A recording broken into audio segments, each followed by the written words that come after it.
Well, hello again, everyone. We are still moving in middle childhood, chapter 10. These are shorter chapters, so I think they're easier. I am really enjoying the content, maybe more than you guys are. Um, but it's so fun sometimes to be teaching you and then practicing at the same time, and reminders of some things that I had forgotten about development have been helpful for me this week. I have 24 clients right now. Um, and it's been really fun working with everyone through telemed and then back in the office some. It's a great time, like I said before, to be a counselor. But developmental issues come into play a lot right now with the pandemic. We are in another pandemic of mental health, that is for certain. And it is a great time to be in the field. But it is interesting, depending on where people are in their development, as to how the certain ramifications of this pandemic are affecting them, especially emotional and social development. So let's do this one.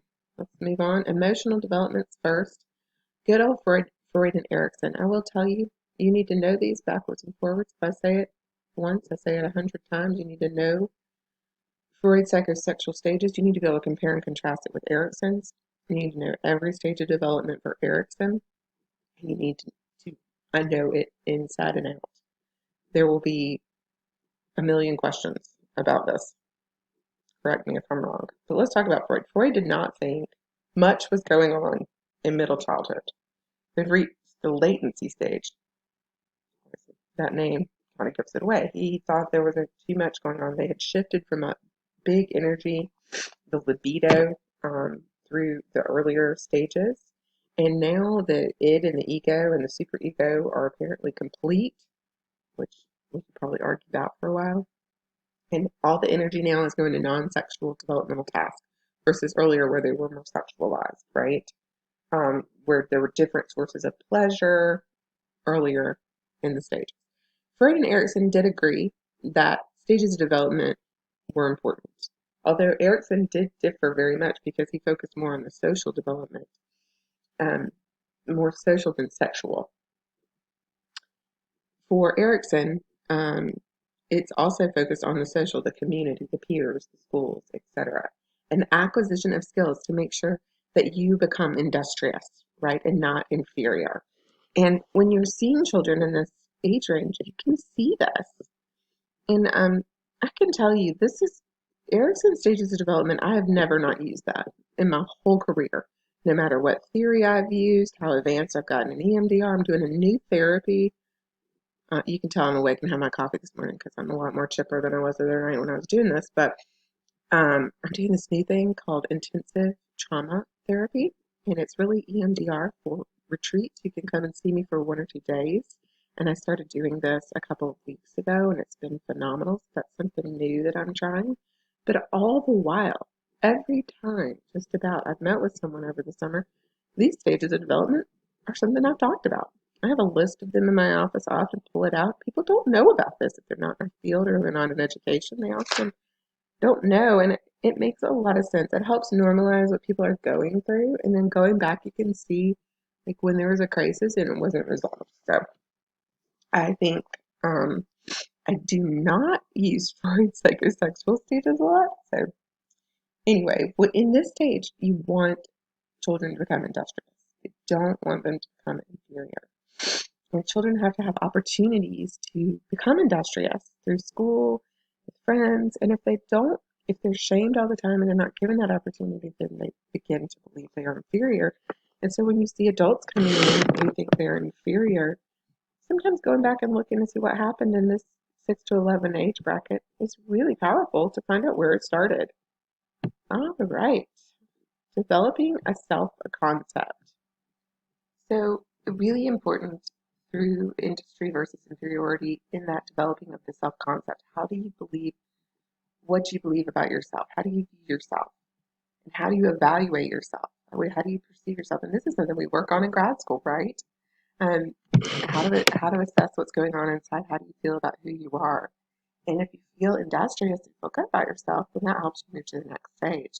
And that is very good for self-esteem, which we know low self-esteem would be one of the biggest issues in this in middle childhood, and that's the next slide. So younger children, they think absolutely concretely, right? Up until about 7, it's like all or nothing. Like parents are really all good. They have may still hold on to unrealistically positive self-perception. Um, Descriptions are absolute. But then when you get a little older, more moving to 8 to 11, that develops a little bit more. They're more complex. Um, you're able to describe yourself in terms of overall self-worth or self-esteem and look at different areas of your life like, hey, I'm not great at tennis, but I'm really good at ballet. I'm really good at baseball.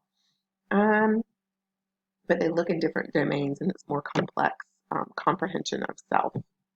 And then what I just mentioned a minute ago was self-esteem. And as I mentioned just a minute ago on the self-concept slide, self-esteem is how children measure that concept of self. There can be a huge drop in self-esteem when they enter elementary school because there are all sorts of new hurdles.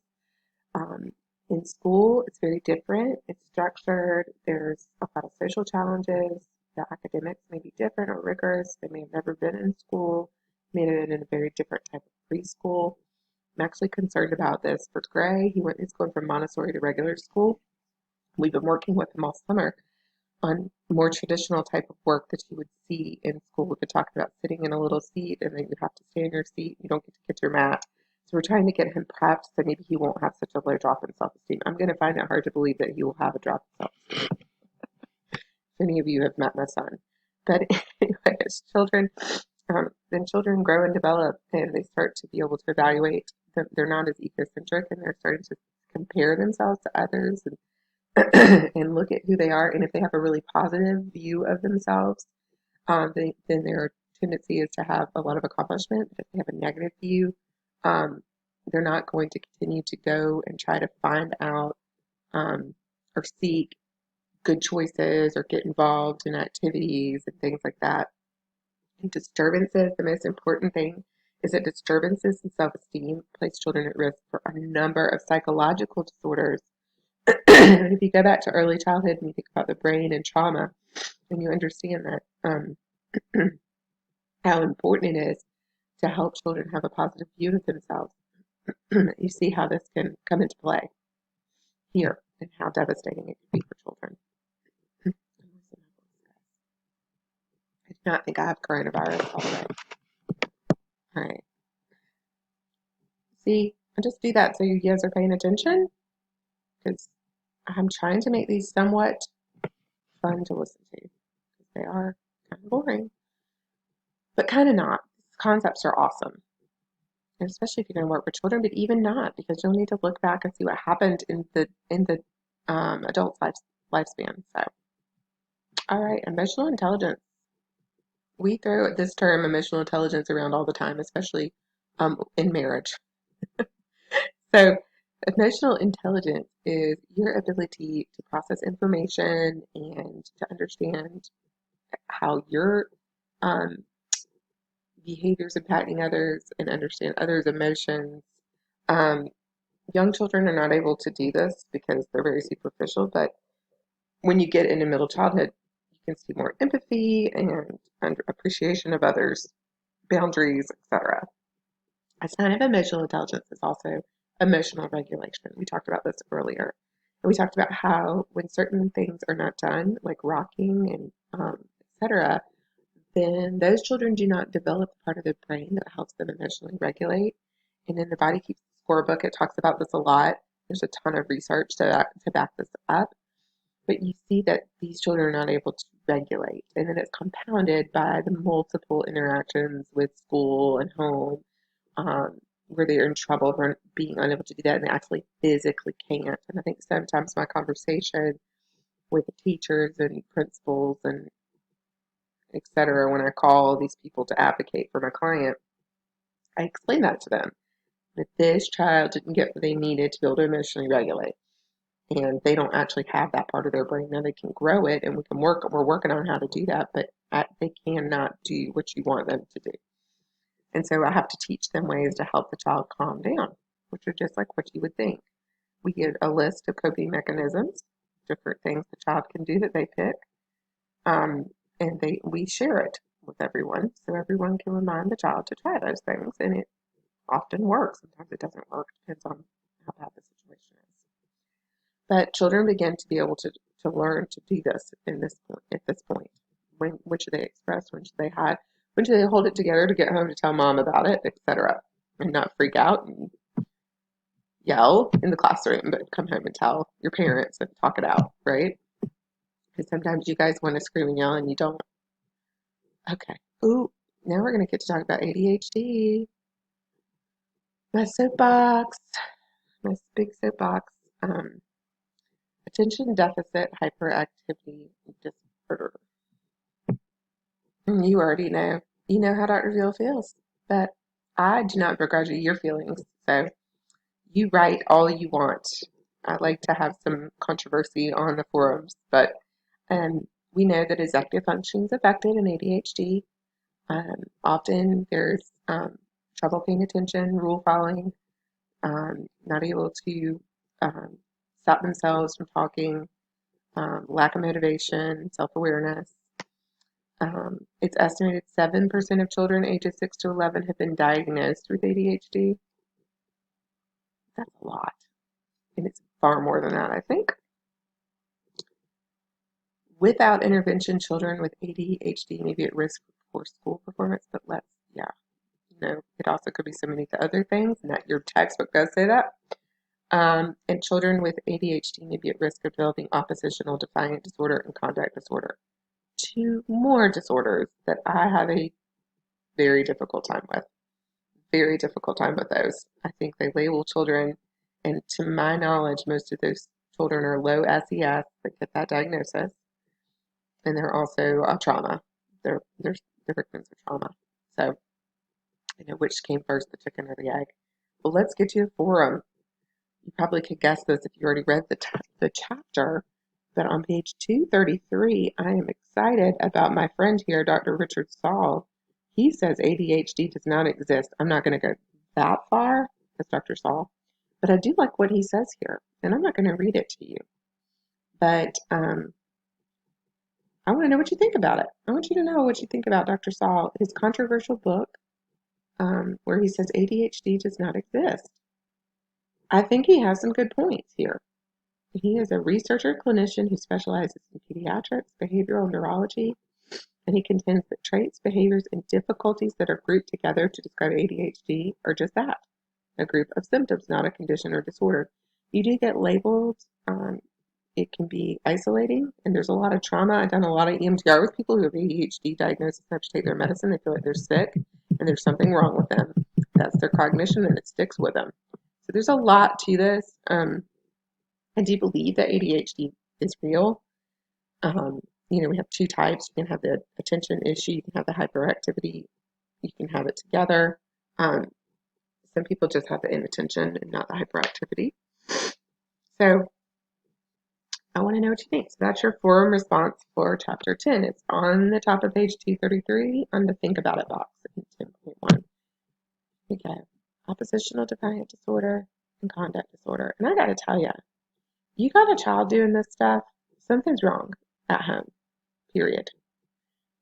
It's very rare children are going to act like this if there's not something going on.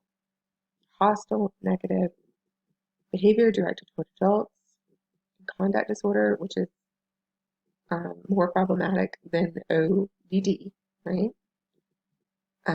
Is aimed at authority figures. They have no respect for basic rules. There are 4 categories of conduct disorder. And you remember this from the DSM class, all of these diagnoses. Aggression against people, animals, destruction of property, deceitfulness and theft, and serious violation of rules. I've only ever had clients who've had comorbidity with trauma that happens. Or you don't know it because they're not going to tell you because they're fearful of what would happen, and they know you have to report. I've had that happen too. And so you could put something in that in the form too if you want to. Before we go any further, what do you do as a counselor for these issues. We're moving into depression and anxiety, but what do you do specifically with ADHD or other disruptive behaviors? What do you do? So the research suggests that anger control training, assertiveness training, and problem-solving skills for individuals and groups work. Also training parents and peers to have a role in helping, and teachers, that should be in there. I will tell you, CPP, child parent psychotherapy, is something that one of my clinicians was trained in. It works with the parents and the child, and it helps the adults not to get triggered by the children, and it helps the children and the parents connect and bond. And it's also that's very good too. But also other things like EMDR can help around the shame and help with building resilience and strength and installing positive beliefs versus negatives. Experiential strategies and behavioral strategies, cognitive not so much, but strength-based behavioral approach, like reward, catch children doing good things, right? Catch them and reward them versus the alternative with the punishment and stuff like that. It's not as helpful, and it just heaps the shame on the child because they already feel like something's wrong with them, and so helping to normalize what's going on if that's what's happening. Let's see. Play therapy, of course, with children is always the best, and adventure-based counseling can be helpful. Sometimes children who are not paying attention are it's not related to that. It's related to anxiety, depression, and grief. Um, young children don't have cognitive and emotional maturity and don't know how to articulate what's going on. They can have changes in behavior, mood. That could be adjustment disorder or bereavement if something's happening where they've lost a grandparent. I see a lot of kids who come into the practice who compounded grief, lost a couple grandparents in a year that were primary caregivers, stuff like that. Death of a loved one can make them feel really guilty. Always checking for it's my fault. I should have done more, depending on the developmental stage. Also making sure you understand what grief reactions are in children. 2% of children experience major depressive disorder or dysthymic disorder. Those children may seem sad and lonely, irritable, negative, hypersensitive, and overreactive. They have that low self-esteem and low self-criticism we just talked about. They have a really poor self-concept. They have low energy, loss of motivation. They want to engage in activities.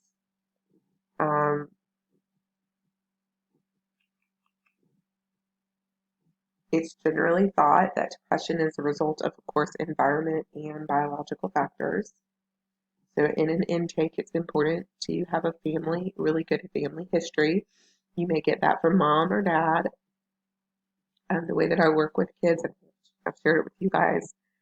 I do the first session with the parents and the kid. I get a really comprehensive view. I have the parent intake, so I can get all the data, and then I ask for confidentiality with the child. Sometimes we bring the parents back in depending on what's going on when I want to work with the parents on something, but I try to make sure that the child knows exactly what we're going to say and they can choose to be present or not. And you've got to build the trust with the child at 14 or they won't tell you anything. Let's see. What do you want to say about this? So you know if parents are depressed, the child may have a larger opportunity to be depressed. Stressful, chaotic, and abusive environments breed depression. Having parents who are depressed increases the risk for depression. And also always screen for suicide. I'm seeing younger and younger kids who are suicidal, and you always need to ask the question. Most of you in this class already learned that from our training. Many symptoms of anxiety look similar to symptoms of depression, but with persistent worry. social phobia, school phobia, and separation anxiety, irrational dread related to going to school. And there might be a reason for that, guys. So look, sometimes there's a mean teacher. And we have a terrible bias that teachers are good. There are a lot of bad teachers out there. So don't always be on the side of your client and listen. And if they're telling you that Mrs. So-and-so hates them, they're probably right. So um, check your bias, check your lens, be there for the client, really listen. Why are they anxious separating? Um, what's going on? Why are they being bullied? Why are they why are they not why are they having trouble with peers, etc. And then traumatic stress disorders are characterized by symptoms of anxiety and arousal. This is on page 235. By symptoms of anxiety and arousal, avoidance and psychological re-experience of trauma, nightmares, intrusive thoughts, flashbacks. Make sure you know traumatic stress disorders because look at that and see what's going on with your kid. Right. And while some of you think you may not work with kids, I don't really specialize in kids either, but every once in a while, I do take children. I do fine with kids and teens, but sometimes they can't get in and it's in a crisis and they need to be seen. So that doesn't mean that you just, because you don't see kids, won't ever have to see a kid. So don't, just make sure you're aware of that. You don't have to specialize, but sometimes you might have to see a kid. All right, social development. Do you see that? We're flipping into social development and moral development. Oh, here we go. Here's Goldberg. Before we go into moral development, which is where I was headed, let me get back up here to depression and anxiety for a minute. Just make sure you read 235 on the bottom. As counselors, how do we help children through anxiety, depression, and grief? Well, with grief, there are 4 tasks to be accomplished. Accepting reality, experience pain and other feelings associated with the death, and adjust to an environment without the deceased. Find ways to relocate and memorialize the deceased. They're difficult for adults, but for children, they're complicated by cognitive development. To accept reality of death, children have to learn what death means.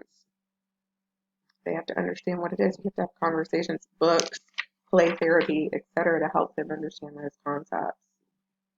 Don't shield the children from emotion. So when you're coaching parents, let them know it's okay to cry, express, talk. Conversations can include religious beliefs. If you're a Christian, for instance, you might say they're in heaven and talk about that. Or whatever the belief system is. And it needs to be simple and not complicated. While cognitive counseling strategies are limited benefit to children with ADHD, they're very beneficial for depression, anxiety, and grief. And I will tell everyone, one of the best treatments for ADHD is neurofeedback. Neurofeedback. In fact, I've been thinking about doing that at the practice. It's expensive to get started, but remapping the brainwaves with ADHD, so they're operating in a different brain state over time with the neurofeedback. So that is a good way to refer children. Yeah, we don't have it in town, so that's one reason I thought I might start doing it. Okay, where are we?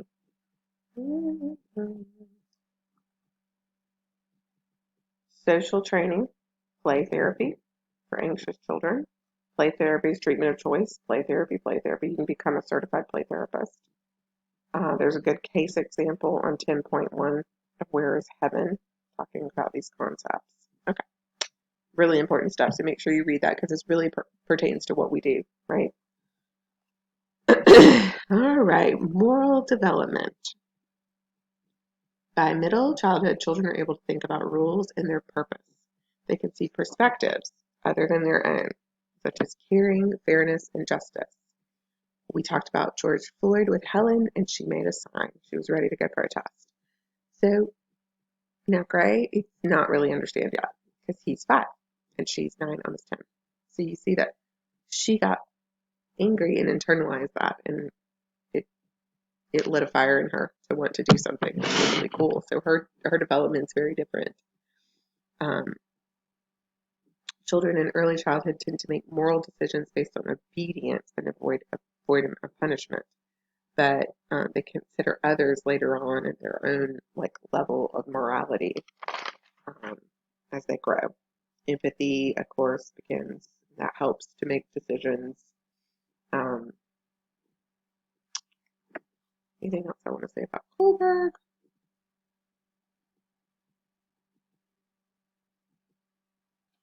Let's move on. Social awareness. This begins really taking place in middle childhood. Social cognition is the way that children think about people and relationships. They're able to think more about their role in that and their image in that. Social perspective is the further development of that self concept we talked about in the beginning of the lecture. This is where people must understand how they and their actions are viewed by others. You're able to see the perspective. You're not the center of the universe anymore. The peer relationships begin to be extremely important moving into middle school, right? And those relationships help them learn the perspectives of others, how to negotiate, how to regulate emotions and behaviors. Peers are very important in this stage. They serve as role models, and they're kind of looking like, oh, what should I wear? What should I play? What is acceptable? What's the norm? And it stands to reason that children who are more accepted are more psychologically stable, not better, but they're happier and they do better in school. But it all goes back to the earlier development and the self-esteem and those early tasks being met. If you feel inferior, it's hard to have a relationship that's healthy.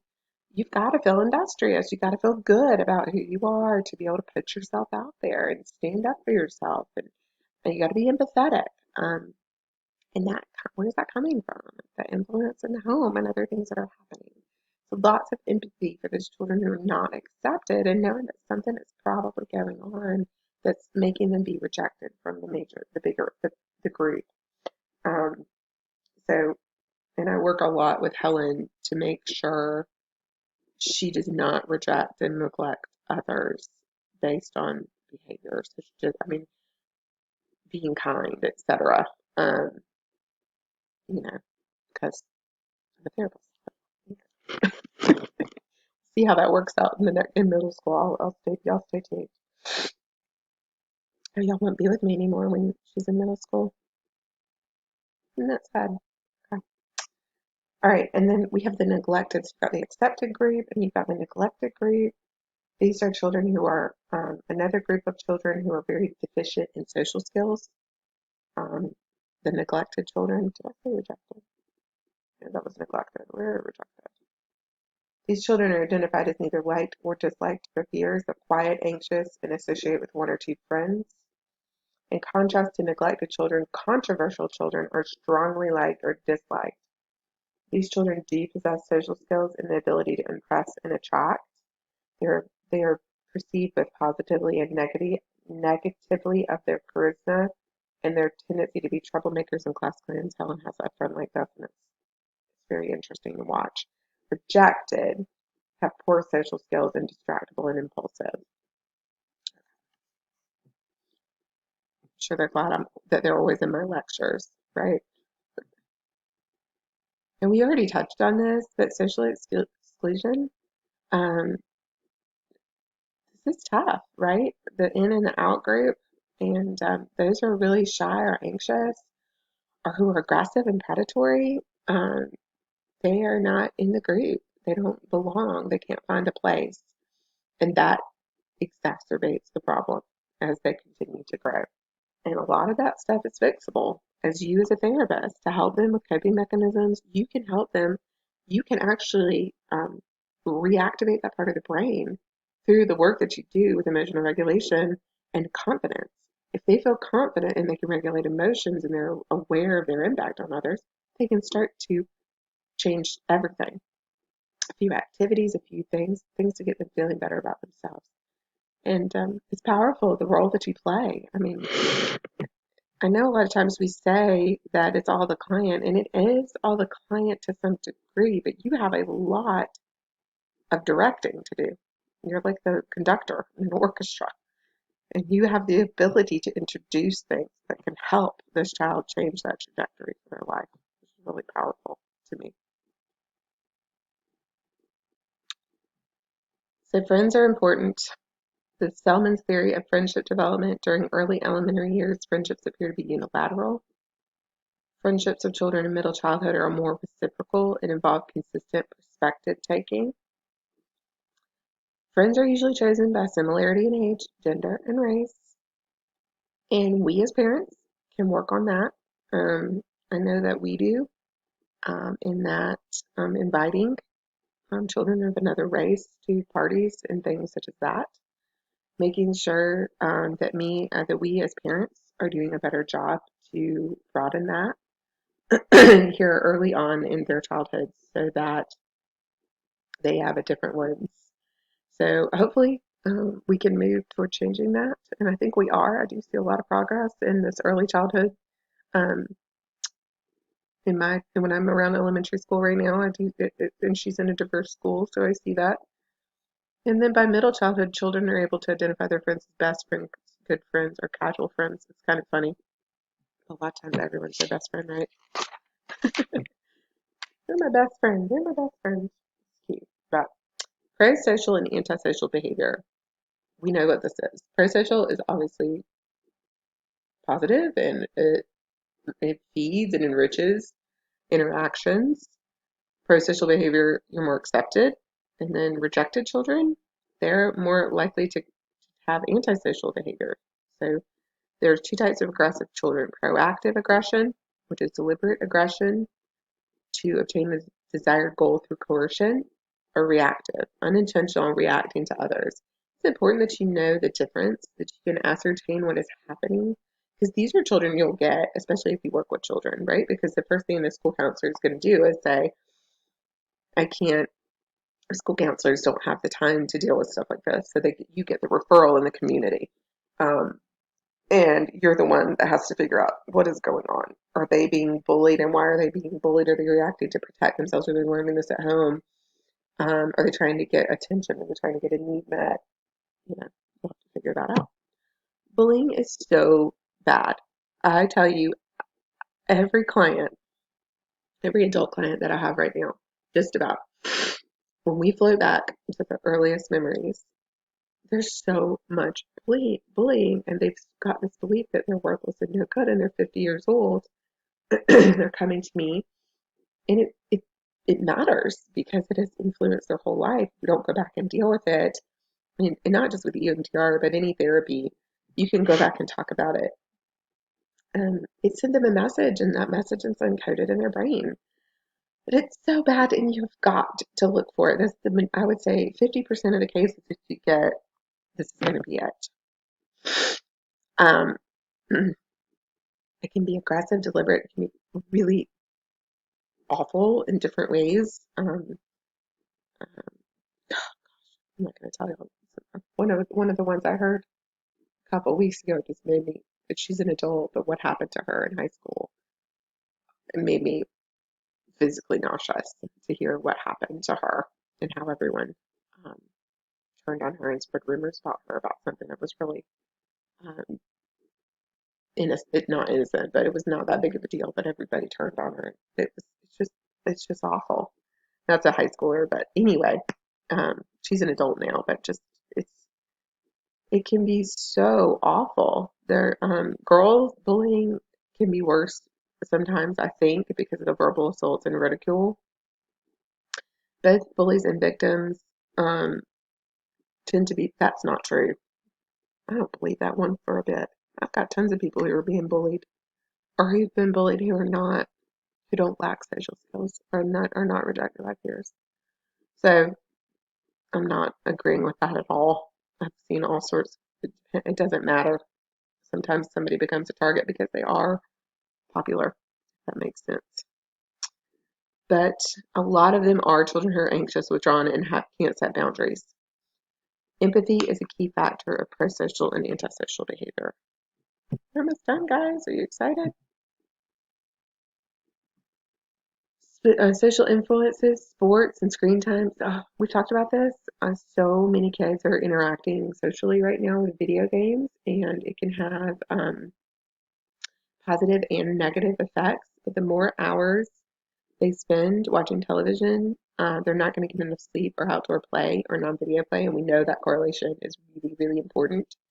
Um, it depends on what the sports, if it's positive for the kid and they're doing well and they feel good about themselves, but if you're putting the child in a sport that they hate or they're not good at, you know what I mean? That's not going to help them develop. They need to find their niche and not force them. So many parents, they have their son or their daughter and they want them to do this. I don't want Helen to cheer. Really don't. I did. I cheered. I'd rather her choose sports, but I'm not going to make her, I'm going to wait and let her choose. So I'm just waiting to see what she wants to do. She's going to be in fifth grade. So she dances, she wants to try horseback riding, she's a tennis player, and she plays basketball. So as you know, when you get in middle school, you kind of have to pick some things because you can't do everything. So she's now all of a sudden decided she wants to cheer and would like to perfect a back walkover so that she can make the cheerleading team in sixth grade. Now, what am I going to do? I'm going to support her and help her do what she wants to do. I'm not going to try to say, no, I don't want you to do that. If I do that, then she's going to be upset and, not do well if she isn't doing what she loves. There's also an interesting correlation in your text about those power sports with wrestling, boxing, weightlifting, martial arts with higher aggression and antisocial behaviors. That's something really important to think about. I've been, sometimes when you have boys in a lot of that stuff, you may want to balance it as a parent with an art class or something else to balance that brain. Just have a well-rounded child to help them kind of have exposure to different things so they're not just in that culture of aggression.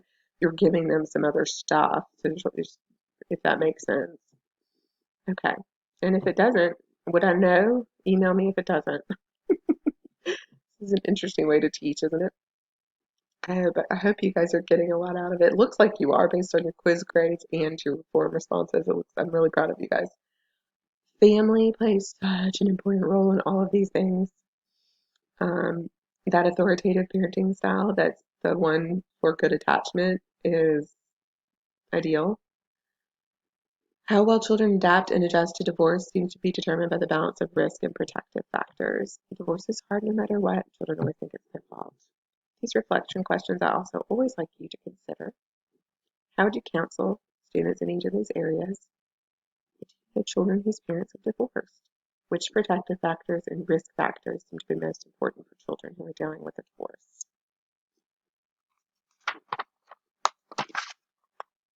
Let's see.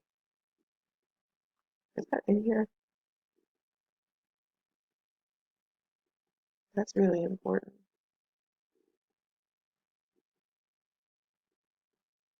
So children from divorced families are more likely to have emotional problems such as anxiety, depression, behavior problems, health problems, poor school performance.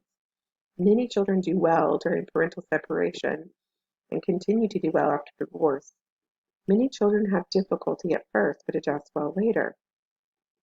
Strong evidence supporting the notion that divorce is linked to long-term harmful effects exists for only a minority of divorced children. Coping and adjustment seem to be contingent upon a number of risk as well as protective factors. Here they are. Risk factors include family conflict before and after divorce, financial hardship, and diminished parenting. Protective factors include coping skills, self-esteem, social support, and competent parenting. How well they adjust depends on that. That was that was good and important to know. That makes sense, but I didn't know it just exactly like that. Okay, we're done. We did it. Yay!